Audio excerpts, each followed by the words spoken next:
It doesn't have to be complicated. I know that it seems really daunting, but it doesn't have to be if you have a plan. Hey guys, my name is Emma and I have been a photographer for more than 15 years.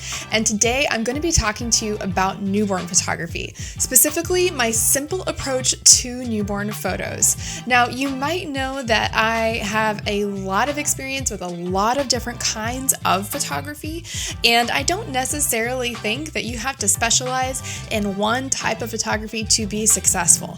But I do think that it helps to have a plan for different types of photography when you go into it to help you be more successful if you're someone who isn't constantly shooting one type of photography. So what do I mean by that? I mean, if you are only doing a handful of newborn sessions a year or a handful of senior sessions, it's important to have a plan when you go into them so that you can come out successfully with the kind of pictures and the kind of product that you want to deliver to your clients. So the first thing I want to talk about is how I prepare my clients for their newborn photos. I like to educate them on the front end about ways to make their newborn session more successful, and I also am very clear about my approach from the initial inquiry. So I always tell them that I do lifestyle newborn photography, which means it is in their home, it is not in a studio.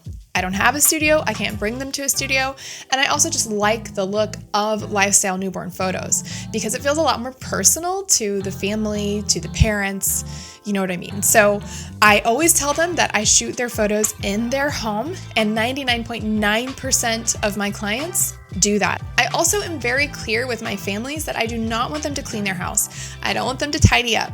We will move things if they need to be moved when I get there, but I want them to treat me like family because I don't want them to have the added stress of having a house guest, and I make it very clear that I will not judge them for whatever state of messiness their home is in. They just added a baby to their home, like they don't need to be deep cleaning because a stranger is coming in. I just do that to make them a little bit more calm and hopefully less stressed on the day of the shoot. I also prep them on where we will take the photos, which rooms work best, how I will go about finding light when I arrive at their newborn session, as well as what kind of things they can use in their own home to assist in the newborn photography process. So a lot of times I'll tell them to, if they have big blankets, to use big white fuzzy blankets or light colored blankets, or even the backside, a backing of a blanket. That tends to work really well, and that's a good area for me to lay the baby down. They can do photos in the nursery as well as other areas of the home, but normally we will prioritize finding wherever has the best light.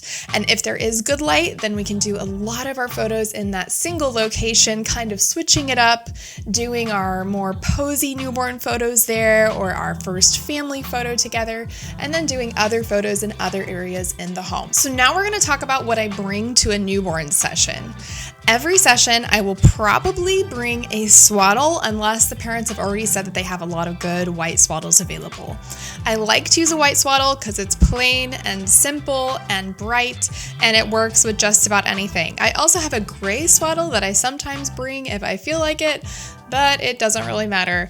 I also might use a reflector. It just kind of depends on the light at the house that I'm at.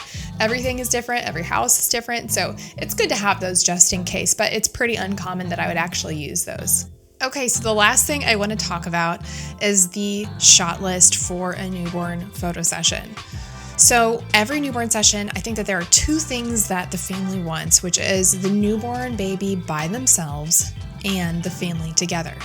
It's their first family photo with their baby, so obviously it's a big deal, whether it's their first or their fourth. It still matters to them. It's why they have me there. So I make sure that those two photos are a priority, and I always try to get them at the beginning of the photo shoot. In my mind, if those photos are done, then the rest is just fun.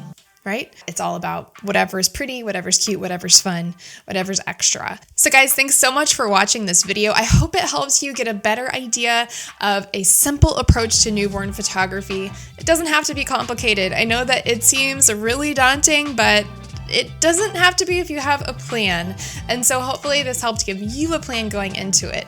Obviously, I could go into a lot more involved with how I shoot newborn photos, and I might at a later time, but this is just kind of the basic framework to help myself and my clients have a more successful session and have more meaningful moments for years to come.